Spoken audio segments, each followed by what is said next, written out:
Edwin Jenner.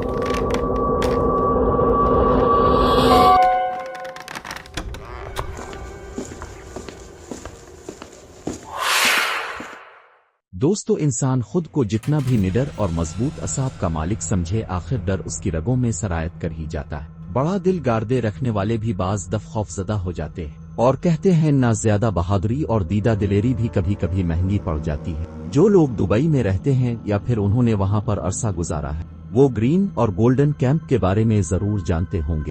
جبل علی سے تقریباً 20 کلومیٹر کے فاصلے پر یہ دونوں کیمپ موجود ہیں۔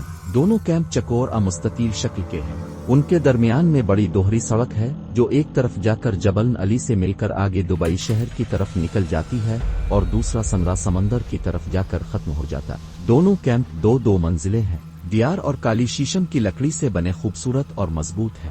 گرین کیمپ تو درمیان میں ہے، جبکہ گولڈن کیمپ کی ایک ناکڑ میں چھوٹا سا خاردار جنگل اور آگے سمندری حدود ہے۔ یہ نکڑ بالکل ویران اور غیر آباد ہے، اس طرف کسی کا بھی آنا جانا نہیں۔ کیمپ اور جنگل کا درمیانی فاصلہ کوئی 1 کلومیٹر کے قریب ہوگا۔ دراصل یہ دونوں کیمپ اماراتی آرمی کے تھے، کسی بنا پر انہوں نے چھوڑ دیے اور 8 سال تک یہ ویران اور غیر آباد پڑے رہے۔ پھر ہماری کمپنی، جس کا نام نور المستقبل ہے، اس کو اس کی مینٹیننس یعنی مرمت کا ٹھیکہ مل گیا۔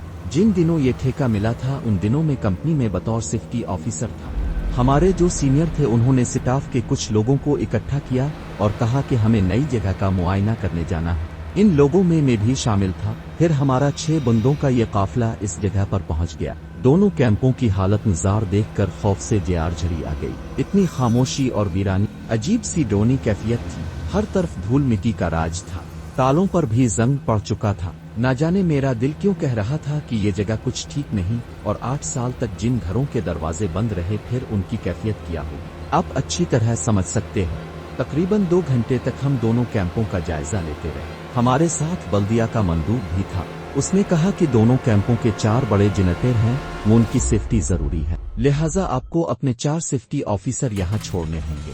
دونوں کیمپوں میں کوئی 200 اپارٹمنٹس تھے، یعنی ایک کونے سے دوسرے کونے میں جانے کے لیے آپ کو 1 کلومیٹر کا سفر طے کرنا ہوگا۔ چوڑائی لمبائی سے کچھ کم تھی۔ دونوں کیمپوں کے اندر بہترین سڑکوں کا نظام بھی تھا، اس کے علاوہ پارکس وغیرہ اور کچھ گراؤنڈز بھی بنے ہوئے تھے۔ رہائش کے لیے ایک اچھی جگہ تھی، مگر سکوت اور آجار پن دیکھ کر یہاں سے بھاگ جانے کو من کر رہا تھا۔ واپسی پر ہم سب کمپنی کے مالک جناب نور الحسن صاحب کے آفس میں چلے گئے۔ ہمارے سینئر نے ساری صورتحال ان سے بیان کی۔ پھر معاملہ یہ طے پایا کہ ہر روز لیبر کی بس بھر کر دونوں کیمپوں میں جائے گی اور شام تک کام کرنے کے بعد واپسی ہوگی۔ لیبر میں پلمبر، الیکٹریشین اور تمام فیلڈز کے بندے ہوں گے۔ اس کے بعد 8 سیکیورٹی گارڈز کو منتخب کیا گیا جو رات کو ان کیمپس کی نگرانی کریں گے۔ چونکہ کیمپس ایک بڑی آبادی کی شکل میں تھے، اس لیے چاروں کونوں میں ایک بڑا جنریٹر تھا جن کی ملحقہ ڈیزل کی ٹینکیاں 500 گیلن کی تھیں۔ رات کو اصل نگرانی ان جنریٹر کی تھی جن کے ساتھ سیکیورٹی آفیسر کا روم تھا۔ بہرکیف 3-4 دنوں بعد کام شروع ہو گیا۔ رات کو 4 سیکیورٹی والوں کو گرین کیمپ میں چھوڑ دیا گیا اور 4 بندوں کو گولڈن کیمپ میں لے آئے۔ ہم جو 4 بندے تھے ان میں لاہور کا طیب جو میرا گہرا دوست تھا، باقی 2 میں ایک انڈین روی اور ایک بنگالی بلال۔ انڈیا اور بنگالی کو داخلی گیٹ کے ساتھ ہی چھوڑ دیا گیا تھا کیونکہ یہ دونوں تھوڑا ڈر رہے تھے، اس لیے پچھلی طرف آنے سے انکار کر دیا۔ طیب کو جس سمت چھوڑا تھا اس طرف ریت ہی ریت کے ٹیلے تھے اور مجھے اس طرف چھوڑا جہاں سے جنگل کچھ فاصلے پر تھا اور آگے سمندری حدود تھی۔ چونکہ سیکیورٹی والوں کے کیبن کیمپ کے اندر تھے اور 4 دیواری بلند تھی، اس لیے خطرے کی کوئی خاص بات نہ تھی۔ دوسرا، وقفے سے CCTV کیمرے بھی لگے ہوئے تھے، جنریٹروں میں بھی کیمرے نصب تھے۔ مجھے جو کیبن ملا تھا داخلی گیٹ اس کے ساتھ ہی تھا۔ اگر داخلی گیٹ کھول کر باہر نکلیں تو بڑی سڑک تھی جو کیمپ کے اعتراف میں طواف کر کے گرین کیمپ کی طرف چلی جاتی تھی۔ پھر سڑک عبور کریں تو قوی ہیکل جنریٹر اور ساتھ اس کی بڑی ٹینکی تھی۔ پہلی رات تو خرد سے گزر گئی۔ صبح لیبر کی بس آئی اور بندوں نے کام شروع کر دیا۔ ہم واپس اپنی رہائش میں آ کر سو گئے جو کہ جبل علی میں تھی۔ شام کو پھر ہمیں وہیں لے جایا گیا اور لیبر واپس آ گئی۔ رات کا کوئی 12 بجے کے قریب ٹائم تھا جب جنریٹر پر لگے کیمرے میں کچھ دن کے دیا۔ میرے کیبن میں بڑا ڈسپلے تھا۔ جنریٹر والے کمرے سے کچھ فاصلے پر عجیب سا منظر تھا، پتہ نہیں وہ انسان تھا یا جانور۔ زرد بلب کی روشنی میں کچھ صاف دکھائی نہیں دے رہا تھا، ایسا لگ رہا تھا جیسے کوئی زمین پر بیٹھ کر ہل رہا ہو۔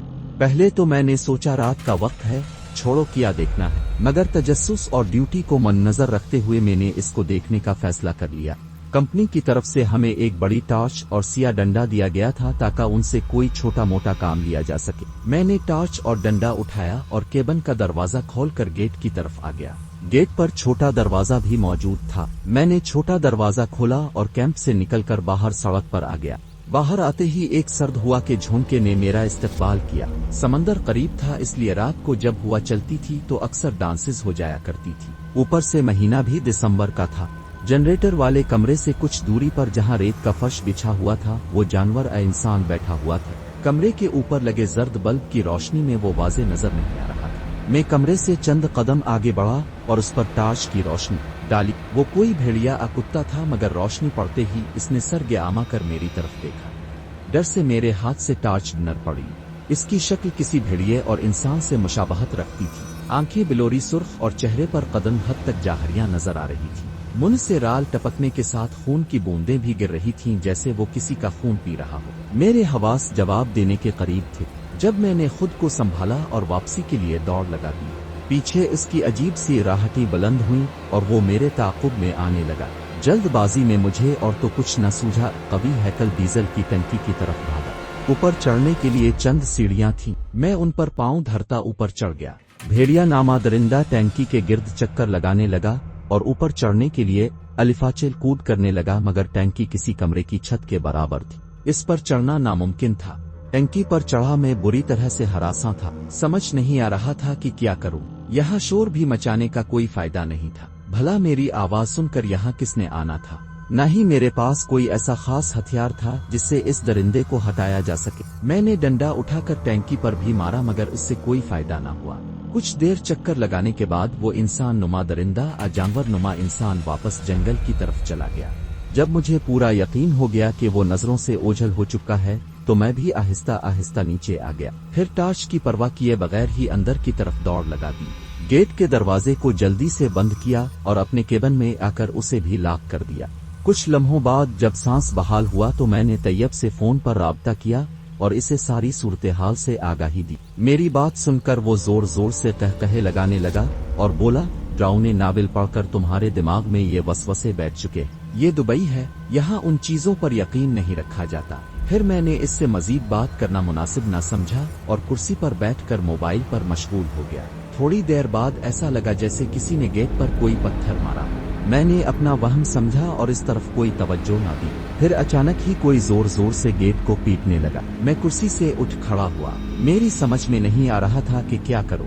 पहले तो मेरा दिल चाहा कि जाकर देख लूं कहीं कोई कंपनी का बंदा ना हो, मगर इतनी रात कोई बंदा भूले से भी इस तरफ नहीं आता। कायक कोई चीज गेट से आ टकराई जैसे किसी भैंसे ने टुकर मारी हो। इसके बाद ये सिलसिला चल पड़ा जैसे कोई बदमस्त भैंसा दरवाजे पर टकरे मार रहा हो और लग रहा था जैसे दरवाजा अभी हुनर जाएगा। डर की कैफियत से मेरे माथे पर पसीना नमूदार हो गया। मैंने फोन पर तैयब को इत्तला करना मुनासिब समझा, मगर शायद इसकी आंख लग गई थी। वो फोन रिसीव नहीं कर रहा था। मैंने दिल में तहैया कर लिया था कि आज की रात जैसे भी गुजर जाए, कल यहाँ पर नहीं आऊंगा। गेट की डेम डेम आवाज रात के सन्नाटे में पूरे कैंप में गरज बरस रही थी। फिर अचानक ही बंद हो गई और पहले जैसी खामोशी छा गई। वो पूरी रात मैंने डर की कैफियत में गुजारी। सुबह जब दिन चढ़े लेबर आई तो मैं अपने केबिन से बाहर आया। पहले मैंने गेट को देखा, मगर वो बिल्कुल ठीक था और वहाँ पर किसी भी किस्म के निशानात तक न थे। इसके बाद जनरेटर वाले कमरे से इस जगह पर किया जहाँ रात को टॉर्च न थी। टॉर्च अभी भी जल रही थी, लेकिन वहाँ पर किसी भी किस्म का मुर्दा जानवर नहीं था। सुबह मैंने तैयब को रात वाले सारे वाक़ये से आगाह किया। इसका कहना था कि मुझे भी रात भर ऐसी ही खौफनाक आवाजें सुनाई देती रही हैं, लेकिन मैं अपने केबिन से बाहर नहीं निकला। तैयब को साथ लेकर मैं ऑफिस में गया। आला क़यादत को सारी तफसीलात से आगाह किया। उन्होंने हमारी बातों पर यकीन न किया, फिर भी हमारे इसरार पर एक रात के लिए मेरी जगह पर एक बंगाली को भेज दिया और फिर अगले दिन वो बंगाली केबिन में बेहोश पड़ा हुआ मिला। जब इससे बेहोशी की वजह पूछी तो इसने कहा वो रात को बहुत ज्यादा डर गया था। इसे कुछ अजीब और गरीब आवाजें सुनाई दी थी। फिर इसने भयानक चीख भी सुनी। इसे सामने वाले अपार्टमेंट में इंसानी आविल नजर आया। इसी तरह की और खौफजदा करने वाली चीजों ने इसको बेहोश कर दिया। बहरहाल इस वाक़ये को वक्त की नज़ाकत समझते हुए छुपा दिया गया। फिर यह फैसला हुआ कि हर केबिन में दो दो आदमियों को भेजा जाएगा। ना चाहते हुए मुझे फिर आना पड़ा। मुझे जो बंदा दिया गया था इसका नाम हैदर था। शायद झंग शहर का रहने वाला था, एक नंबर का डरपोक मगर बातूनी बहुत था। रात 1 बजे का वक्त होगा जब बाहर अचानक हवा चलने लगी। फिर हुआ कि दोष पर एक भयानक सी मर्दाना चीख सुनाई दी। चीख की आवाज सुनकर हैदर पर तो लर्जा तारी हो गया। मैंने सोचा केबिन में डर कर बैठने से बेहतर है बाहर निकलकर इस चीख का तायुन किया जाए। अब उसे मेरी बहादुरी कह लें या बेवकूफ़ी। अबहर कैफ में केबिन से निकलकर बाहर आ गया। मैं जिस जगह पर खड़ा था ये पक्की सड़क कुछ आगे जाकर खम खाकर एक तरफ को मुड़ जाती थी। इसके साथ ही एक छोटा सा पार्क बना हुआ था। इस पार्क में बैठने के लिए एक लकड़ी का बेंच मौजूद था। वहां पर किसी इंसान के बैठने का एहसास हुआ। मेरे कदम इस तरफ बढ़ने लगे। इस बेंच से कुछ फासले पर एक बड़ा बल्ब रोशन था। इसकी जर्द रोशनी में मेरा शक यकीनी हो गया। वहां पर वाकई कोई बैठा हुआ था। कौन है वहां पर? मैंने आवाज बुलंद की मगर दूसरी तरफ से कोई जवाब वसूल न हुआ। तुम बहरे हो क्या? जवाब क्यों नहीं दे रहे? कौन हो तुम? यहाँ पर क्या कर रहे हो इस वक्त? मेरी दूसरी आवाज पर भी इसने कोई जवाब न दिया। मैं चलता हुआ उसके करीब चला गया। फिर जैसे ही मैं इसके सामने हुआ इसने यकदम चेहरा उठाकर मेरी तरफ देखा। इसका चेहरा देखकर टाश मेरे हाथ से नीचे जागनर और खौफ की लहर मेरे वजूद में सरायत कर गई। यकीन माने अगर मेरी जगह कोई दूसरा होता तो गश खाकर गिर जाता।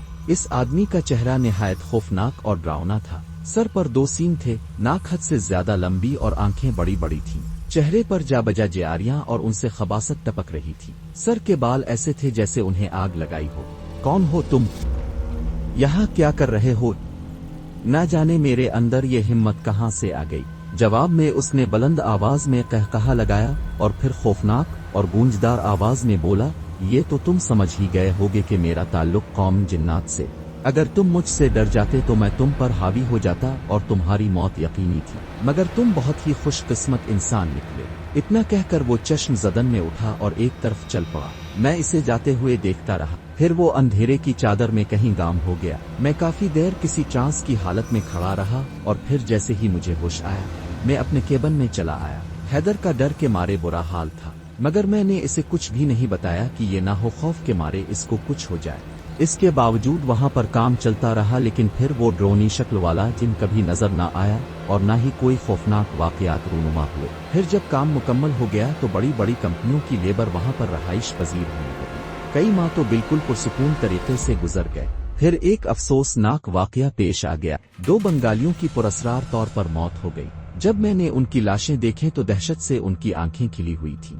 यकीनन वो उसी जिन से डर कर खौफजदा हुए होंगे और इसी खौफ और डर की वजह से वो जिन उन पर हावी हो गया और उनको मौत के घाट उतार दिया। कंपनी ने इस वाकये को कुदरती हादसा करार देकर ये बात दबा दी, लेकिन मैं ये सोचने पर जरूर मजबूर हो गया कि अगर इस दिन मुझ पर भी खौफ और डर हावी हो जाता तो यकीनन मेरा हाल भी बंगालियों जैसा ही होता।